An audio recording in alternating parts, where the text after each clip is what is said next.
Khamzat Chimaev versus Robert Whittaker, the co-main event of UFC 308, which has people on all different sides of the spectrum of who they think's gonna win, how do you think that person's gonna win, and just in general how the fight's gonna go.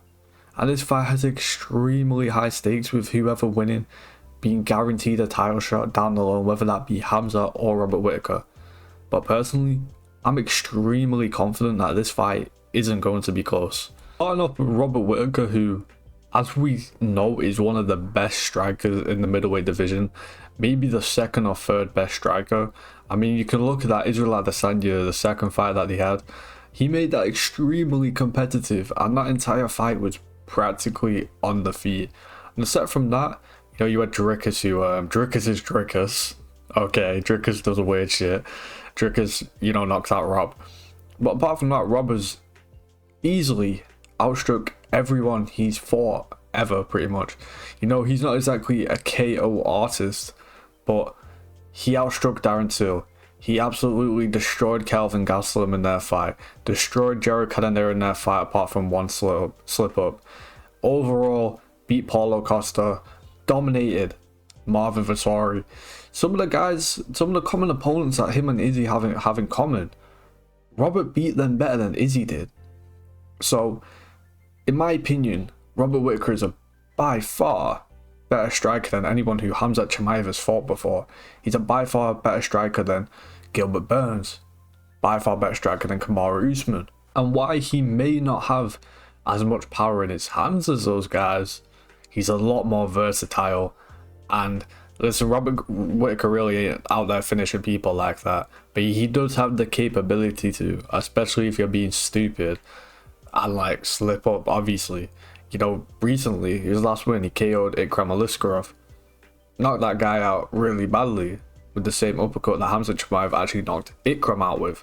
But then if we move on, Robert Whittaker isn't just a striker at all. He's actually one of the best, most well-rounded UFC fighters possibly ever, definitely on the roster right now.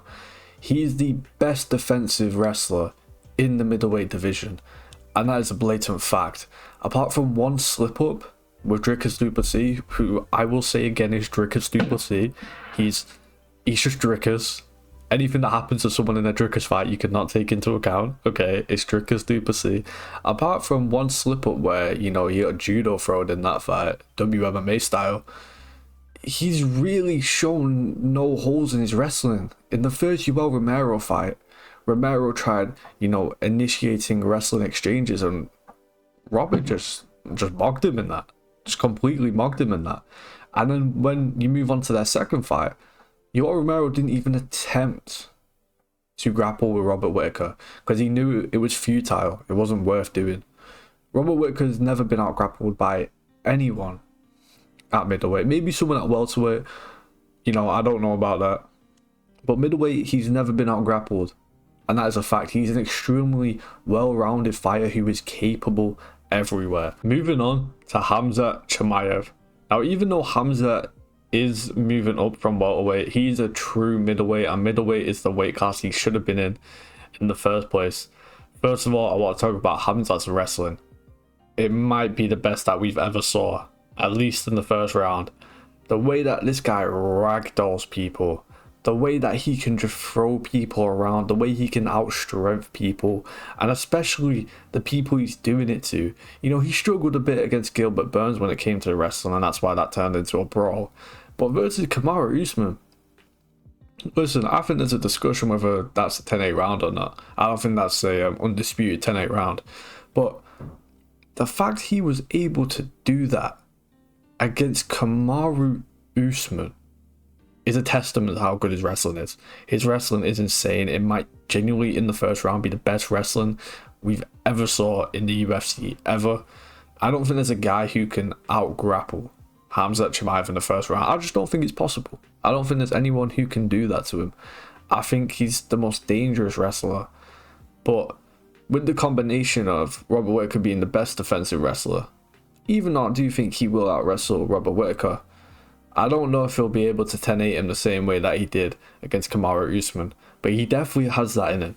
And if anyone's going to do that, it's him. Because like I said, his wrestling might be the best of all time. Now, when it comes to Khamzat Chimaev's cardio, for me, this will be the biggest impactful thing on the fight. Some people will trick you into believing that Khamzat Chimaev doesn't have bad cardio. He just puts in a lot of energy, which he does, that is a fact. But Khamzat Chimaev objectively has bad cardio. Objectively, it's a fact. He doesn't have the worst cardio of all time. I wouldn't even say it's terrible. But he has bad cardio. Khamzat Chimaev, after the first round, is nowhere near the level of fight of Khamzat Chimaev in the first round. And that's just a fact. And that comes down to his cardio. Now, I do think some people overrate it when they say that. Like I said, he has the worst cardio of all time. He doesn't, but his cardio is worse than average. I understand he exchanges a lot of energy in the first round, but his cardio is bad. It just is. And I think this will be the biggest impactful thing in the fight. Now, when it comes to Khamzat Chimaev striking, he's an alright striker. His striking's decent. For example, I don't think he's the level of striker that Robert Whittaker is, but he can definitely hold his own on the feet. We saw that with Gilbert Burns. You know, Khamzat is dangerous on the feet. We saw that with Gerald Meerschaert. He knocked Gerald Meerschaert out, but GM3 stand-up is non-existent, okay? And he's powerful. He's relatively quick. He's not stupid. He doesn't have really low fight IQ on the feet, but his defense, he's very open to being hit, and he has been knocked down before, and it's been shown, and Gilbert Burns made him faceplant. It's been shown. I think he's a worse striker than Kamaru Usman is. Kamaru definitely outstruck him in the second and third. I think he's a worse striker than Gilbert Burns is. But if we're comparing Khamzat Chimaev to Robert Whittaker's other opponents in the past, I think Khamzat Chimaev is a better striker than Marvin Vettori.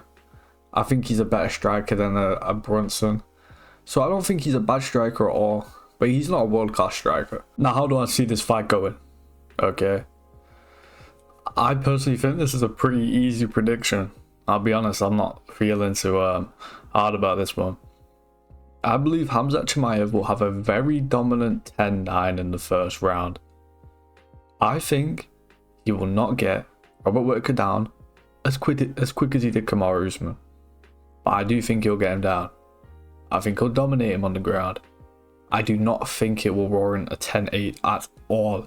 And I think practically everyone will be in agreement when it comes to that, I think. And then his cardio comes into play, man. I can see Robert Whittaker beating him up on the feet. I can see him beating him up in the second, beating him up in the third, and maybe even finishing him in the late third or fourth round. I think Khamzat's gas tank will come into play. I think he'll just be getting beaten up. I don't think he's on the level of striking that Robert Whittaker is. He was outstruck by Kamaru Usman. And I feel like Whittaker will, the longer the fight goes, I think he'll survive the first, and then at that point I think it's Whittaker's game. I think Whittaker will dominate him on the feet and eventually get a finish later in the fight. There you go. That is my prediction for Khamzat Chimaev versus Robert Whittaker.